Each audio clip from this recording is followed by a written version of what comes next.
하나님 말씀을 보겠습니다. 사도행전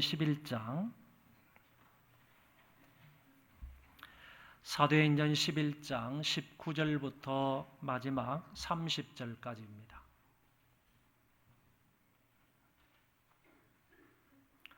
신약성경 사도행전 11장 19절부터 마지막 절까지 제가 봉독하겠습니다.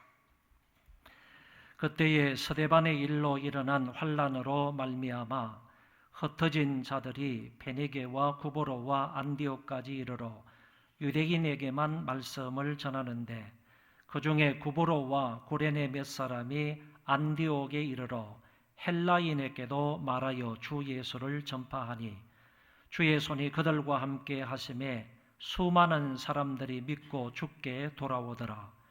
예루살렘 교회가 이 사람들의 소문을 듣고 바나바를 안디옥까지 보내니 그가 이르러 하나님의 은혜를 보고 기뻐하여 모든 사람에게 굳건한 마음으로 주와 함께 머물러 있으라 권하니 바나바는 착한 사람이요 성령과 믿음이 충만한 사람이라. 이에 큰 무리가 주께 더하여지더라. 바나바가 사울을 찾으러 다소에 가서 만나매 안디옥에 데리고 와서 둘이 교회에 1년간 모여 있어 큰 무리를 가르쳤고 제자들이 안디옥에서 비로소 그리스도인이라 일컬음을 받게 되었더라. 그때에 선지자들이 예루살렘에서 안디옥에 이르니 그 중에 아가보라 하는 한 사람이 일어나 성령으로 말하되 천하에 큰 흉년이 들리라 하더니 글라우디오 때에 그렇게 되니라. 제자들이 각각 그 힘대로 유대에 사는 형제들에게 부조를 보내기로 작정하고 이를 실행하여 바나바와 사울의 손으로 장로들에게 보내니라. 아멘. 예수님께서 성천하시기 직전에 제자들에게 다음과 같은 말씀을 하셨습니다. 성령이 너희에게 임하시면 너희가 권능을 받고 예루살렘과 온 유대와 사마리아와 땅끝까지 이르러 내 증인이 되리라고 하셨습니다. 우리가 예수를 믿고 성령을 받게 되면 그 성령의 능력으로 나아가서 이런 단계로 복음이 전파가 된다고 주님이 말씀하신 것입니다. 어떤 단계입니까? 바로 예루살렘에 복음이 전파가 되어서 믿게 되는 사람이 많고 인근 지역인 온 유대 땅, 더 나아가서 사마리아와 땅끝까지 이르러 복음이 전파되므로 믿는 사람들이 많아지게 될 것이라고 하신 것입니다. 예수님의 이 말씀대로 예루살렘 일대에 복음이 편만하게 전파가 되어서 수많은 사람들이 예수님을 구주로 믿었습니다. 그래서 예루살렘 교회는 순식간에 수천 명, 수만 명에 이르기까지 예수 믿는 사람들이 많아지게 되었습니다. 그 이후에 유대와 사마리아 지역에 복음이 전파가 되었는데 특별히 사마리아 지역에는 빌립에 의해서 대부흥의 역사가 일어났고 많은 사람들이 성령의 충만함을 받게 되었습니다. 복음으로 유대와 사마리아 사이의 편견과 아울러 인종차별이 사라지게 된 것입니다. 이 복음의 확산은 사마리아를 넘어서 사도행전 10장에 와서 이방인이었던 고넬료 백부장에게 전달이 되었고 계속해서 북쪽으로 복음이 전파가 되어서 오늘 본문에 보면 안디옥에까지 복음 전파가 이루어지는 것을 볼 수가 있습니다. 그곳에 복음 전파로 인하여 아름다운 최초의 이방인 교회가 세워지게 되었는데 그 교회가 바로 안디옥 교회입니다. 오늘은 이 말씀을 근거로 해서 수리아 안디옥 교회에 그 교회를 누가 세우게 되는지 뿐만 아니라 누구에 의해서 그 교회가 부흥 발전되는지 아울러서 그 교회가 세워지고 난 이후에 그 교회에 복음을 전파했던 예루살렘 교회하고는 어떤 관계를 가지게 되는지를 말씀을 통하여 살펴보도록 하겠습니다. 그러면 안디옥 교회는 누구에 의해서 세워지게 되는지 오늘 말씀을 살펴보면 분명하게 알 수가 있습니다. 그때에 스데반의 일로 일어난 환란으로 말미암아 흩어진 자들이 베네게와 구보로와 안디옥까지 이르러 유대인에게만 말씀을 전하는데 그 중에 구보로와 구레네 몇 사람이 안디옥에 이르러 헬라인에게도 말하여 주 예수를 전파하니 주의 손이 그들과 함께 하심에 수많은 사람들이 믿고 주께 돌아오더라. 사도행전 7장에 스데반의 순교로 인하여서 유대인들로부터 교회가 핍박을 받게 되었습니다. 이 핍박을 피해서 성도들이 사방팔방으로 흩어지게 되는데 그 흩어진 사람들이 오늘 성경을 보면 베니게에 가서 복음을 전하였고 아울러 구보로와 안디옥까지 가서 복음을 전하였다라고 말씀해 주고 있습니다.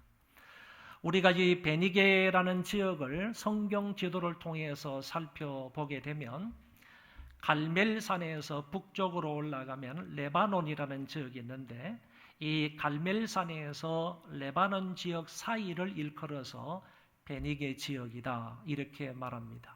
그러니까 예루살렘에서 복음 전파가 시작된 이 전도가 북쪽으로 사마리아 성을 넘어서 그 위쪽인 베니게 지역까지 복음이 전파되었다 하는 사실을 알 수가 있고 더 나아가서 베니게에서 북쪽으로 쭉 올라가게 되면 큰 섬이 하나 나오는데 그 섬을 일컬어서 구보로 섬이다 이렇게 부릅니다.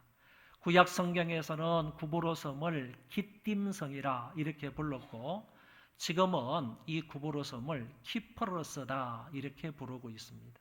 이 섬까지 올라가서 예루살렘 성도들이 핍박을 피해서 흩어진 그 성도들이 복음을 전하게 된 것입니다. 아울러서 구보로 섬에서 오른쪽 편으로 한 24km 정도 올라가게 되면 그곳이 바로 수리아 지역의 수도인 안디옥이 나옵니다. 그 안디옥까지 올라가서 복음을 전하였다 하는 사실을 말해주고 있습니다. 이 사람들은 신앙의 자유를 위해서 그 핍박을 피하여서 정들었던 고향을 떠나서 타향까지 가게 되었지만 그곳에서도 그들의 신앙은 잃지 아니하고 오히려 복음을 전하는 사람으로 살아가게 됩니다. 당시 흩어져 있던 그 디아스포라들, 많은 사람들, 그 유대인들을 향해서 이 사람들은 복음을 전하게 되었습니다.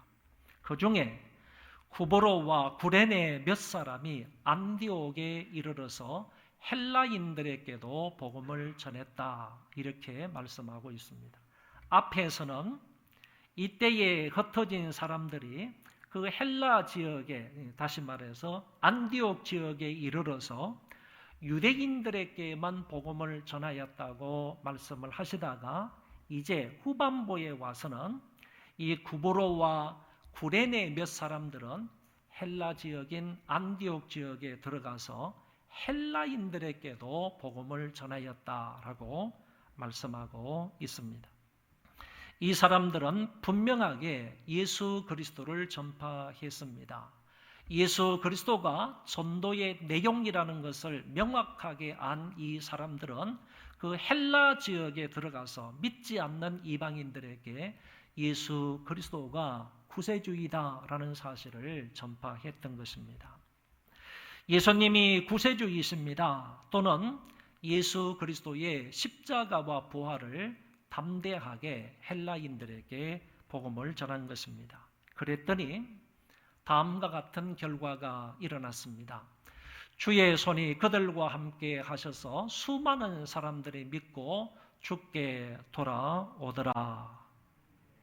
하나님의 능력이 전도자들과 함께 하심으로 믿는 사람들이 수없이 많은 사람들이 하나님께로 돌아왔다 하는 사실을 말하고 있습니다. 성도들은 주 예수 그리스도를 헬라인들에게, 유대인들에게 전하였을 때 주님은 그 전도자들을 도와주셔서 믿는 자가 더 많아지게 하셨던 것입니다. 앞에서는 안디옥 사람들에게, 유대인들에게 말씀을 전했다고 했고, 뒤에 가서는 안디옥에 있는 이방인들, 헬라인들에게 복음을 전하게 되므로 안디옥 교회는 유대인들과 헬라 기독교인들의 모임으로 이루어지게 된 것입니다. 다시 말하면 유대인들도 예수를 믿었고 헬라인들도 예수를 믿어서 결국에 안디옥 교회를 형성하게 되었는데, 그 안디옥 교회의 구성 인원들은 바로 이방인들과 유대인들이 모여서 예배를 드리게 되었다, 이렇게 말할 수 있는 것입니다. 결국에 안디옥 교회는 무명의 몇몇 그리스도인들에 의해서 세워지게 된 것입니다. 사도들이 세운 교회가 아닙니다. 그리고 훌륭한 집사님들이 세운 교회도 아니고 그 지방의 유지들이 세운 것도 아니었습니다. 이름조차도 밝혀지지 않은 몇몇 신자들에 의해서 안디옥 교회가 세워지게 되었습니다. 그리고 유대인과 이방인들이 함께 모여서 하나의 기독교회가 된 것이 바로 안디옥 교회라는 말입니다. 주로 헬라인, 이방인 그리스도인들로 이루어진 교회가 최초의 이방인 교회 안디옥 교회라고 말할 수 있습니다. 특별히 안디옥에 이런 최초의 이방인 교회가 세워지게 된 하나님의 특별한 섭리와 목적이 있었겠습니까? 이 안디옥은 예루살렘에서 북쪽으로 480km 정도 떨어져 있는 곳에 위치해 있습니다. 이 도시는 당시의 인구가 약 50만 명 정도 되었는데, 로마의 지배 아래 있었던 그런 도시들 가운데에서 로마를 포함해서 세 번째 큰 도시였다고 합니다. 첫 번째가 로마고, 두 번째가 알렉산드리아고, 세 번째가 바로 이 비시디아, 수리아, 안디옥이었습니다. 이 수리아 지역의 수도이기도 했던 이 안디옥은 굉장히 넓은 지역이었고, 뿐만 아니라 이 지중해에서 아까 말씀을 드린 대로 한 24km 정도밖에 떨어져 있지 않기 때문에 상업의 중심 도시 역할을 했고, 물의 공급이 원활하게 이루어졌기 때문에 어떤 농작물이 잘 되었다고 기술해주고 있습니다. 이런 좋은 환경과 경제적 윤택함 속에서도 그들은 이방신들을 많이 섬겼고, 뿐만 아니라 도덕적으로 많이 타락했던 도시가 수리아 안디옥이었다고 합니다. 이런 곳에 하나님이 몇 명의 그리스도인들을 통하여 교회를 세우신 것은 분명한 뜻이 있다는 것입니다. 그것은 바로 이방선교의 중심지, 이방선교의 본부로 사용하시고자 하나님께서 이들을 통하여 그곳에 교회를 세우신 것입니다. 아시아와 유럽으로 뻗어나갈 수 있는 지리적 위치가 상당히 좋았습니다. 그래서 이방선교의 전초 기지로서, 본부로서 하나님께서 그 안디옥 교회를 사용하시고자 무명의 몇몇 그리스도인들을 통하여 이곳에 교회를 세우셨다는 말씀입니다. 아울러 그 교회에 모이는 사람들은 이제 경제력이 나름대로 있었기 때문에 그 경제력을 이용해서 사방팔방으로 나아가서 선교하기에 용이했기 때문에 하나님께서 이런 목적으로 그곳에 교회를 세우셨다고 봅니다. 아무튼 오늘날의 선교나 교회 개척도 이렇게 이루어져야 한다고 봅니다. 믿는 사람들이 교회가 없는 지역에 가서 믿지 않는 사람들에게 예수 그리스도를 전파함으로 말미암아 그들이 믿게 되었을 때 그 사람들이 모여서 교회를 형성해야 한다는 말입니다. 전도 대상자들을 유대인이든 헬라인이든 가리지 않은 것처럼 오늘 우리도 빈부 귀천이나 남녀노소를 가리지 말고, 학식 유무를 가리지 말고, 피부색이나 지방색도 가리지 말고, 오로지 예수 그리스도의 십자가와 부활을 전파해서 한 교회 속에 들어오게 만들어서 교회를 형성해서 하나님 앞에 예배드리는 교회 공동체로 만들어야 한다는 것입니다. 이렇게 세워지는 교회를 개척교회라고 말하는데, 이런 교회를 하나님께서 기뻐하시는 것입니다. 이처럼 안디옥에 복음이 전파되어 교회가 세워졌다는 이야기를 예루살렘 교회가 이제 듣게 되었습니다.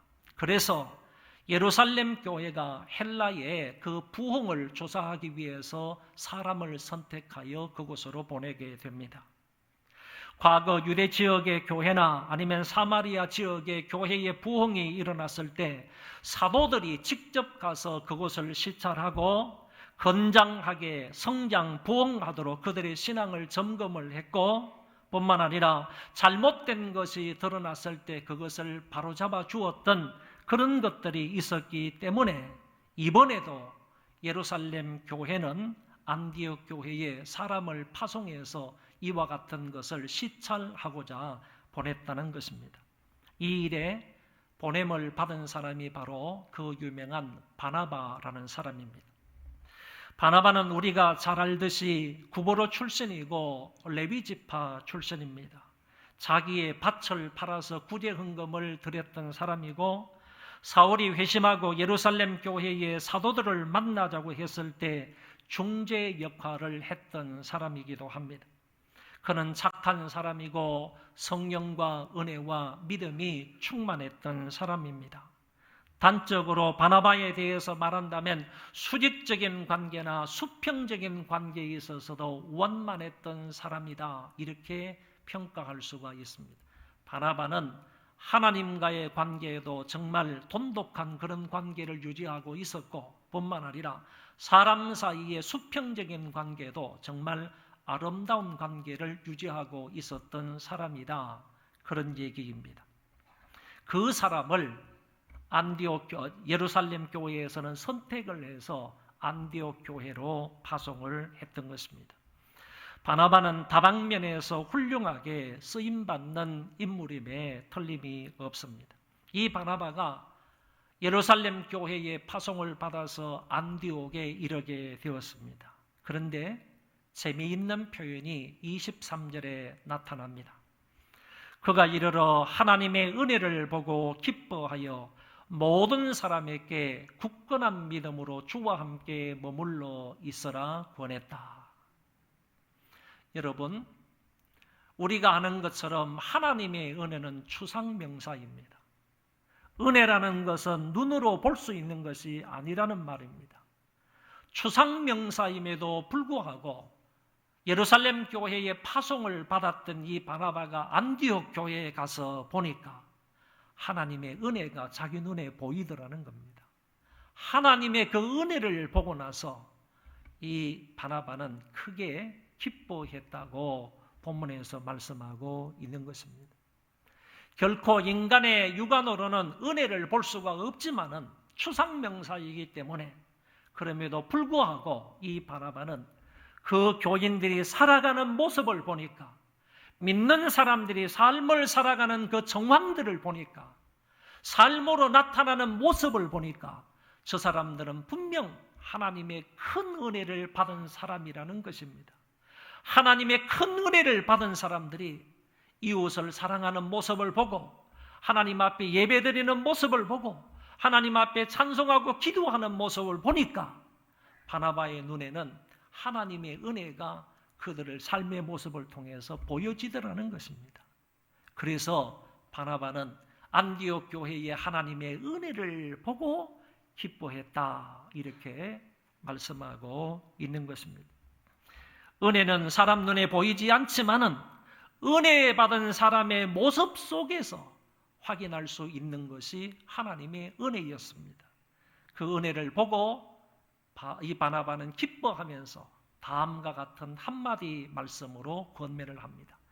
굳은 마음으로 주께 붙어 있어라. 한번 따라하겠습니다. 굳은 마음으로 주께 붙어 있으라. 이 말씀은 그리스도에 대한 신앙을 계속하여 유지하라, 그런 뜻을 가지고 있습니다. 또 다른 말로 하면 그리스도 중심의 삶을 살아라, 이런 의미를 가지고 있는 것입니다. 그리스도께서 우리 삶의 중심이 되어야 된다. 그리스도께서 우리 삶의 기준이 되어야 된다. 그리스도께서 우리의 삶의 모범이 되어야 된다. 그런 모범을 삼는 그런 삶을 살아라. 그리스도를 기준으로 하는 삶을 살아라 하는 점을 바나바가 교우들에게 권면을 했던 것입니다.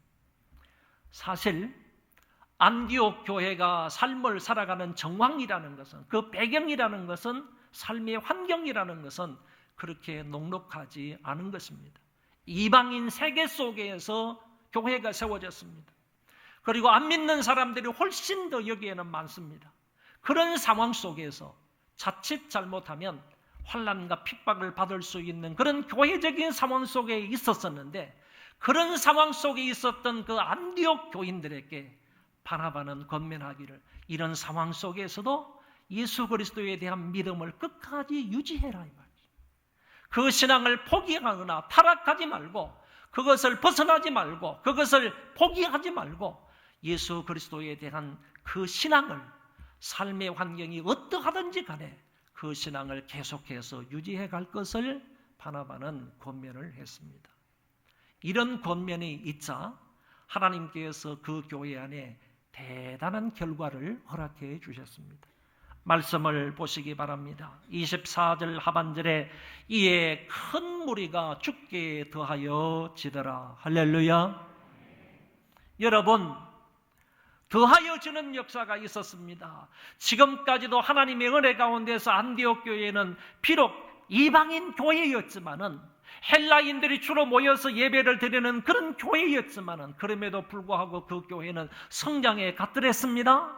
그런데 바나바의 권면이 있고 난 이후에 하나님께서 도우심으로, 하나님께서 함께 하심으로 믿는 자의 수가 더 많아지게 된 것입니다. 믿는 자가, 큰 무리가 주께 더하여졌다고 분명히 말씀하고 있습니다.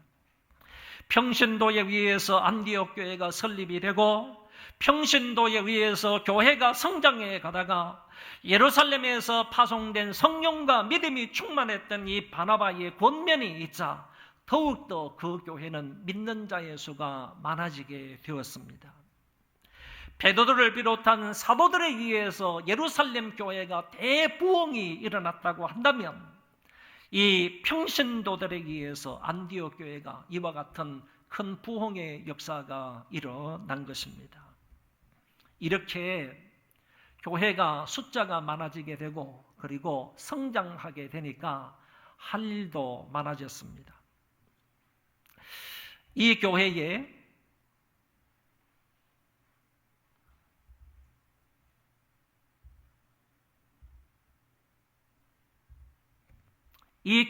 영적 지도자였던 이 바나바는 혼자 이 일을 감당할 수가 없어서 다소에 있던 바울이라는 사람을 초청해서 바울과 함께 사역을 하게 되는 것을 엿볼 수 있습니다.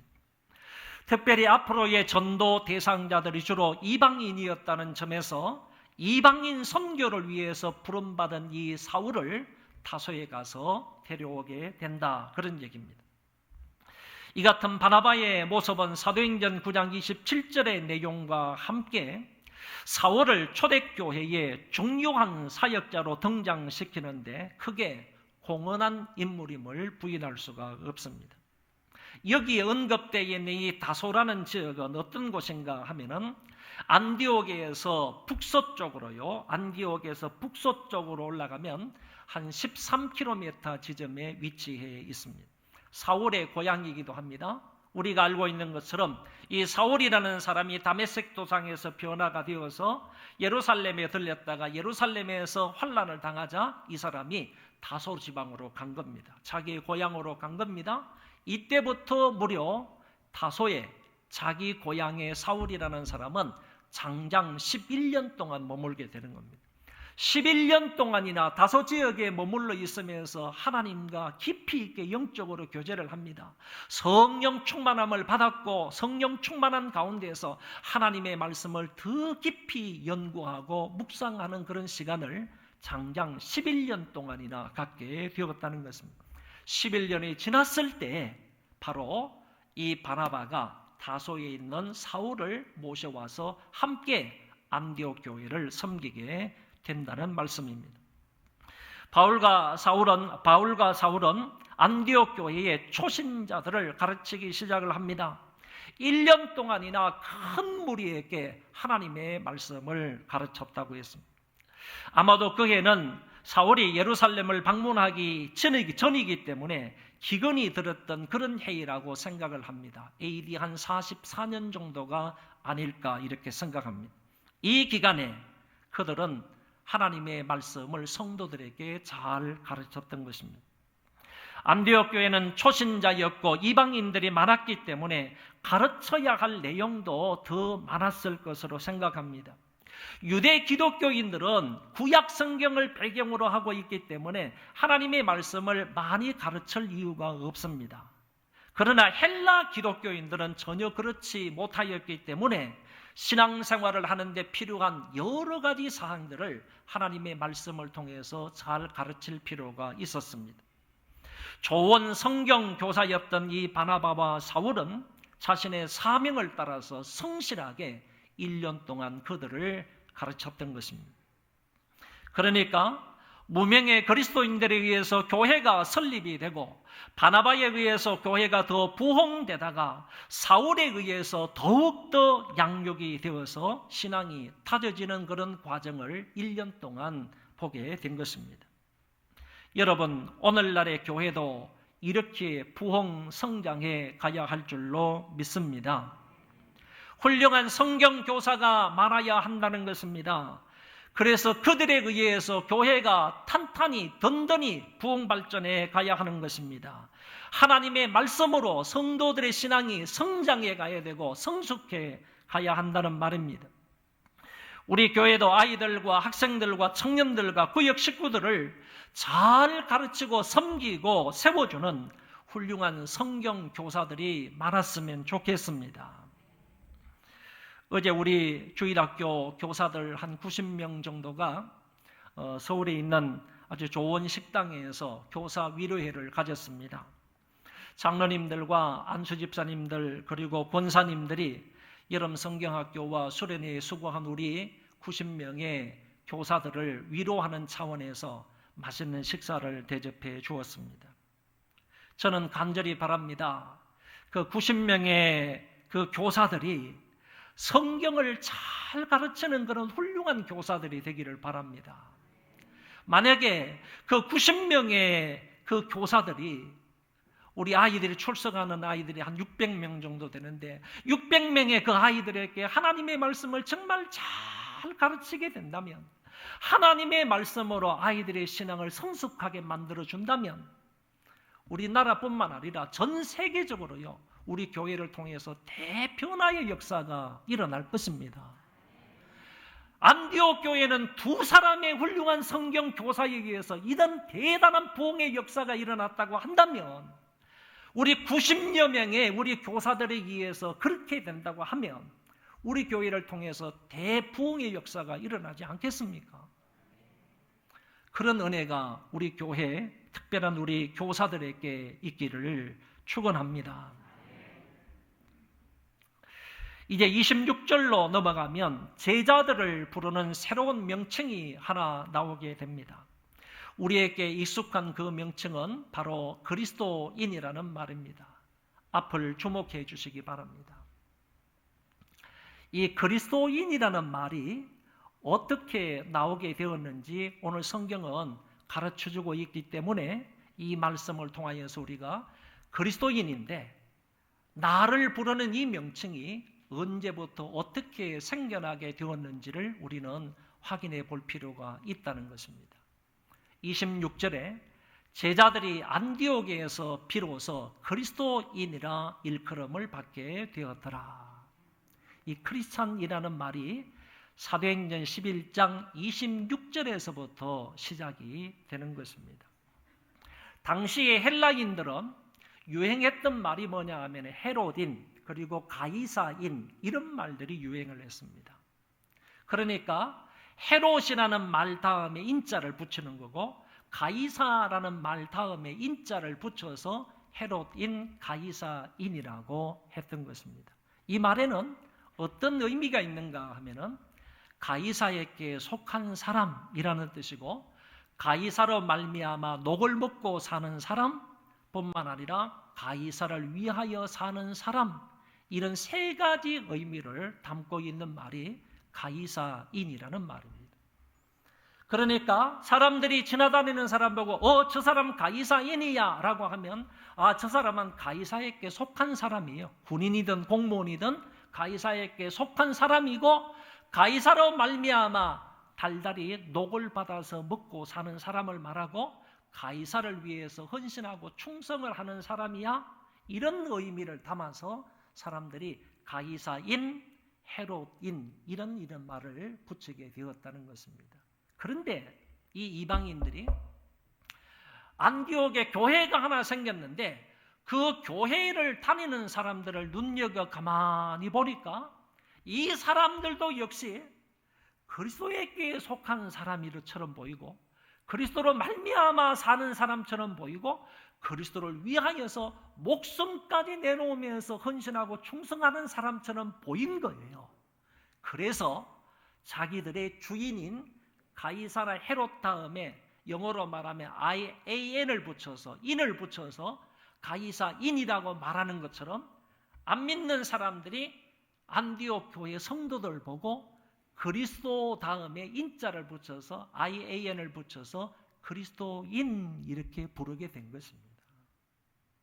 안 믿는 사람들에 의해서 안디옥 교회 성도들을 별칭으로 부른 이름이 바로 그리스도인이었다 그런 얘기입니다. 그러니까 그리스도인이라는 말은 어떤 의미를 품고 있는가 하면은 그 사람은 그리스도에게 속한 사람이고 그 사람은 그리스도로 말미암아 살아가는 사람이고 그리스도를 위하여서 살아가는 사람이다 이런 의미를 가지고 있는 것입니다. 너무너무 멋진 그 이름이 바로 그리스도인이라는 것입니다. 여러분들은 그리스도인입니까? 여러분은 진정한 의미에서 그리스도인입니까? 내 소속이 그리스도에게 속하여 있습니까? 여러분들이 달달이 살아가는 것은 그리스도로 말미암아 살아갑니까? 그리스도를 위해서 헌신하고 충성하는 사람들입니까? 그런 의미를 담아야 진정한 의미에서 그리스도인이라고 말할 수가 있는 것입니다.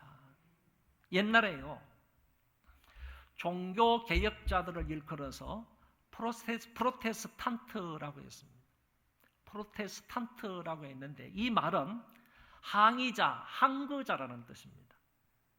이거는 가톨릭 교인들이 항거하는 사람이다, 항의하는 사람이다 라는 의미로 개신교도들을 이렇게 이름을 붙여준 거예요. 프로테스탄트다. 가톨릭 교인들이 아니라 저 사람들은 우리에 대해서 항의가 많고 항거하는 사람이다 라는 의미로 프로테스탄트라는 이름을 붙여준 거예요. 그러니까 원래는 좋은 의도의 이름이 아닌 것이지요. 그러다가 이것이 세월이 지나가지고 어떤 이름으로 사용이 되는가 하면은 불의에 대해서, 불법에 대해서, 비진리에 대해서, 인본주의에 대해서 항거하는 사람이다 이런 의미로 사용이 된 거예요. 좋은 의미로 사용이 된 겁니다.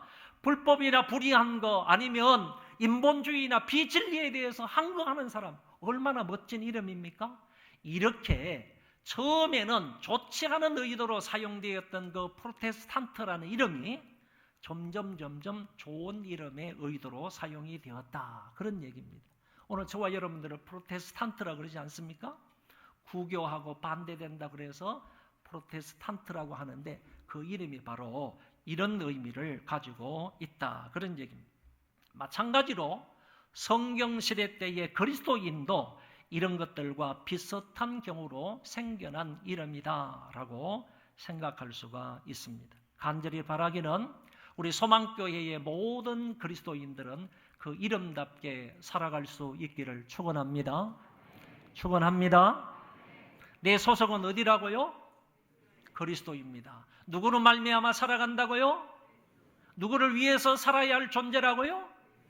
예, 이 사실을 분명하게 명심하고 이름에 걸맞게 살아가는 주의 백성들 되시기를 바랍니다.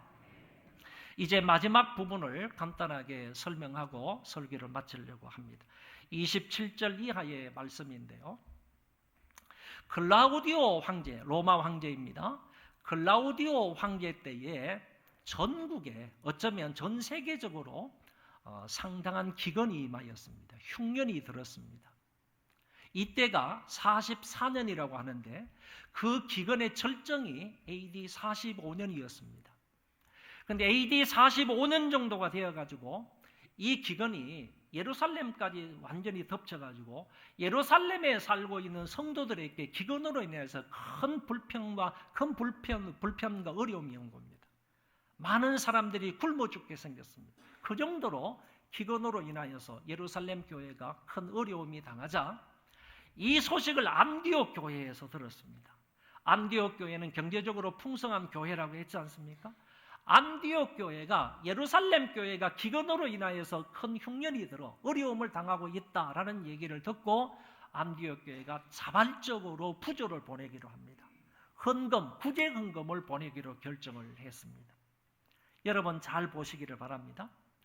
이때에 이 경제적으로 어려움을 당했던 이 예루살렘 교회를 위해서 예루살렘 교회를 통해서 복음을 받았던 이 안디옥 교회는 영적인 은혜를 받았기 때문에 우리가 할 수 있는 우리의 상황 속에서 할 수 있는 최선의 것을 안디옥 교회에 드리자라고 해가지고 이 사람들이 많은 헌금을 모아서 그 부조금으로 예루살렘 교회에 보내게 되었다 그런 얘기입니다. 누가 시켜서 한 게 아닙니다. 자원적으로 이 사람들은 구제금을 거둔 것입니다. 자기들의 형편에 따라서 힘껏 구제금을 해서 예루살렘 교회에 보내주었습니다. 이것을 보면 복음을 전해준 교회와 복음을 받은 교회가 어떤 관계 속에 있어야 되느냐 하는 점들을 오늘 우리에게 가르쳐주고 있는 것입니다. 우리 교회는 지교회를 세웠지 않습니까? 우리 교회는 많은 선교사님들을 파송해서 선교사님들을 돕고 있습니다. 그러면 본교회하고 지교회하고 어떤 관계가 되어야 되느냐? 본교회하고 선교지 교회하고 어떤 관계가 되어야 하는가 하는 점들을 오늘 본문이 우리에게 가르쳐주고 있다라고 볼 수 있습니다. 이 관계는요, 어떤 종파를 떠나서 뿐만 아니라 어떤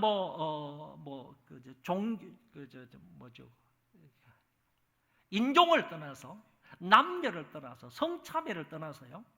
인종차별을 떠나서 그 사람들이 흑인이든 백인이든 할 것 없이 이런 것들을 떠나서 모 교회하고 지교회나 모 교회하고 선교지 교회는 이와 같은 우호적인 서로 돕는 관계가 되어야 한다 하는 점을 말씀을 통하여서 배울 수가 있습니다.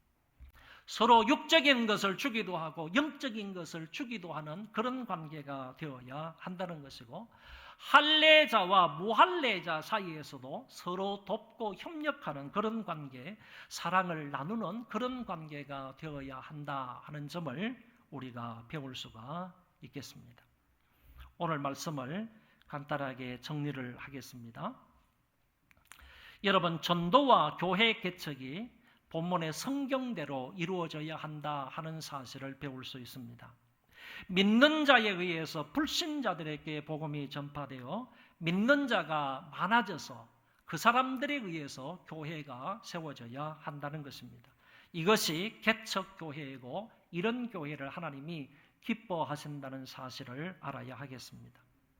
한 교회에서 봉사를 하다가 분리 개척해서 나가서 교회를 개척하거나 아니면 어려움과 분란이 많은 그런 교회 바로 앞에 가가지고 교회를 개척해서 떨어지는 이삭이라도 주워 먹겠다는, 떨어지는 이삭이라도 모아가지고 교회를 하겠다는 이런 심보로 교회를 개척하는 것은 하나님이 결코 기뻐하지 않는다는 것입니다. 그리고 교회가 계속 성장해 가려면 좋은 성경 교사가 있어야 한다는 것입니다. 하나님의 말씀을 지혜롭게 그리고 효과적으로 능력 있게 잘 가르치는 성경 교사가 있어야 그 사람에 의해서 전파되는 하나님의 말씀으로 성도들이 하나님의 말씀 위에 든든히 세워질 수가 있다, 그런 얘기입니다. 이런 교회가 진정한 의미에서 부흥 발전하는 교회라고 말할 수가 있습니다. 우리 교회는 하나님의 말씀 위에 든든히 세워지는, 평안히 든든히 세워지는 그런 교회가 되어지시기를 바랍니다. 그리고 모교회와 선교지 또는 모교회와 지교회 사이의 관계는 서로 돕는 관계가 되어야 되고 협력하는 그런 관계가 되어야 하겠습니다. 언어나 문화나 인종의 장벽을 넘어서 서로 도와줘야 하고 영적이고 육적인 것을 서로 도움을 주고받는 그런 관계가 되어야 하겠습니다. 필리핀의 뚜마나 교회에 제가 여러분들이 헌금해 주신 1260만 원을 보내주고 나서 제가 문자를 보냈습니다. 이 성도들이 헌금을 해서 원래는 800만 원 내지 1000만 원만 있으면 된다고 해서 여러분들에게 광고를 드렸는데 여러분들이 더 이상으로 많은 헌금을 해 주셔서 1260만 원을 보내드렸는데 문자를 보내기를 이렇게 성도들이 헌금한 것을 보냅니다. 아껴서 잘 사용하시기 바랍니다. 라고 문자를 보냈는데 답이 오기를 문자로 목사님 너무너무 감사합니다. 소망교회 감사합니다. 저희들이 저를 비롯해서 우리 뚜마나 교회의 모든 성도들이 정말 열심으로 더 열심으로 우리 소망교회를 위해서 기도하겠습니다. 이렇게 답을 주신 것을 들었습니다. 지금 상황으로서는 우리 교회가 물질을 돕고 또 선교사를 파송해서 그곳에 복음을 전하지만은 그 교회에서는 분명히 저와 여러분들의 교회를 위해서 우리 교회를 위해서 영적으로 더 많이 기도하실 줄 믿습니다. 이처럼 영적이든 육적이든 서로 이렇게 교제할 수 있는, 협력할 수 있는, 도와줄 수 있는 이런 관계가 되어야 하겠다. 이런 것을 통하여서 하나님의 나라가 더욱더 전파되는 이런 놀라운 역사가 있게 되기를 주의 이름으로 축원합니다. 축원합니다. 다 일어나셔서 찬송 1절, 2절 부르겠습니다.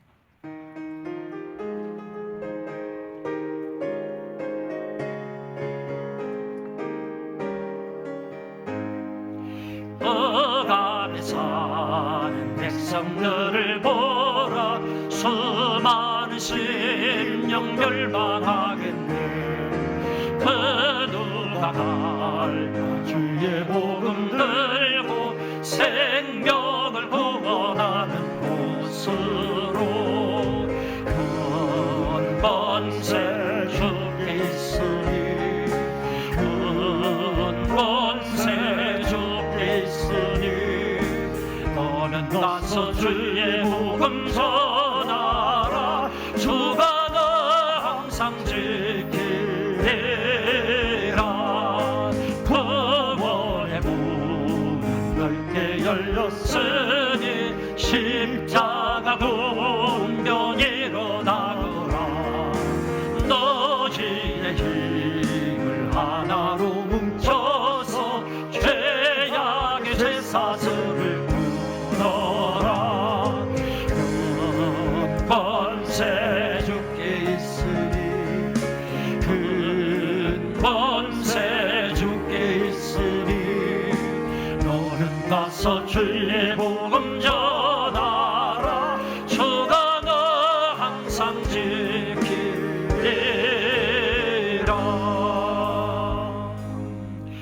무명의 그리스도인들이 전도하여 안디옥 교회를 세운 것처럼 우리의 교회 안에 그런 성도들이 많아지게 해 주시옵소서. 우리의 교회에 바울과 바나바와 같은 그런 성경 교사가 많아지게 해 주시옵소서. 이 두 가지 제목을 놓고 함께 통성으로 기도하겠습니다. 자비로우신 하나님